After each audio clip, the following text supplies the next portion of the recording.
Ada penemuan luar biasa ketika saya mempelajari para pemimpin bisnis dunia. Ternyata ditemukan satu kesamaan yang mendasar. Apakah itu?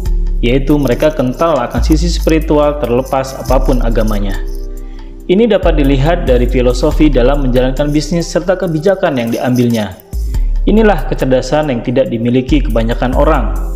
Perlu serangkaian jam terbang dan pengalaman panjang untuk menumbuhkannya. Ketika saya dalami lagi bahwa kecerdasan spiritual lah yang mampu memberikan ketenangan tertinggi, bukan oleh kecerdasan intelektual atau biasa disebut IQ ataupun kecerdasan emosional atau EQ. Ketika manusia pasrah secara spiritual, ketika merasa kemampuannya telah habis, ketika manusia tidak berdaya, saat itulah kecerdasan spiritual mengambil peranan penting. Kecerdasan spiritual dengan leluasa memberikan ketenangan fantastis sehingga fungsi IQ atau otak neokorteks dan EQ atau amigdala kembali stabil dan berfungsi normal. Ketika kepasrahan itu muncul, alam bawah sadar akan melahirkan kembali potensi spiritual yang terpendam dan tertutupi oleh belenggu. Pada saat itulah diri memasuki frekuensi spiritual, yaitu frekuensi pikiran bawah sadar di mana memutuskan berdasar kata hati sesuai fitrahnya manusia. Majalah Fortune dalam artikel 7 CEOs with Notably Devout Religious Belief, salah satu edisinya menyajikan profil 7 eksekutif yang secara terbuka mengakui menjalankan prinsip-prinsip iman dan agama di tempat kerja dalam membangun karir dan kepemimpinan mereka. Asal tahu saja mereka ini bukan eksekutif main-main loh. Perusahaan yang mereka pimpin masuk dalam daftar Fortune 500. Ketujuh eksekutif ini berlatar belakang agama yang berbeda.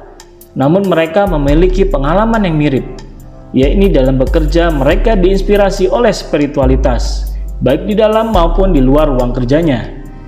Menurut Andrew Wicks, Profesor Administrasi Bisnis di University of Virginia Darden School of Business, banyak eksekutif tidak terbuka, bahkan menyembunyikan agamanya karena khawatir hal itu menjadi masalah besar di mata orang. Padahal kata Wicks yang di kampusnya mengajar mata kuliah Faith, Religion, and Responsible Decision Making, membuka diri tentang keyakinan yang kita anut sesungguhnya penting. Iman dan keyakinan, tutur dia, merupakan aspek yang sangat kuat bagi seorang CEO mendefinisikan dirinya. Demikianlah gambaran barat bahwa sisi spiritual sangat mempengaruhi para pemimpin perusahaan dunia. Tekanan persaingan bisnis ditambah problema kehidupan memaksa untuk mencari sandaran. Inilah fitrahnya manusia. Sama juga terjadi pada perusahaan-perusahaan Jepang dan Korea seperti raksasa Samsung. Filosofi sang CEO sangat kental akan spiritualitas, bahkan diterapkan sebagai culture perusahaan. Ini memberikan bukti bahwa kecerdasan intelektual dan kecerdasan emosional bukanlah yang utama.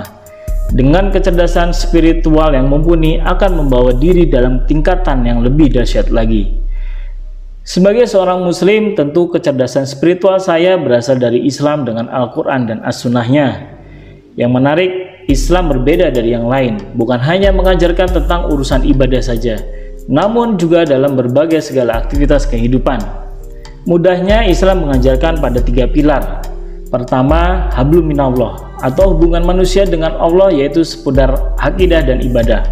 Kedua, hablum minafsi, atau hubungan manusia dengan dirinya sendiri, yaitu seputar makanan, minuman, pakaian, dan akhlak.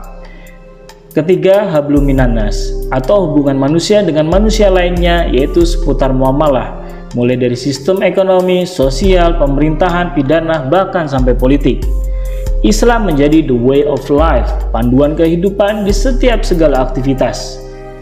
Oke, dari penjelasan di atas, maka mulai sekarang optimalkanlah ketiga kecerdasan tersebut, baik cerdas secara intelektual, cerdas emosional, dan yang utama cerdas spiritualnya. Allah Subhanahu wa Ta'ala memberikan anugerah, tentu kesemuanya memiliki fungsi yang saling berperan. Pembahasan hal ini saya tulis dalam buku 400 halaman berjudul Jurus Jitu Membangun Bisnis Berkah Omset Miliaran. Silahkan dibaca.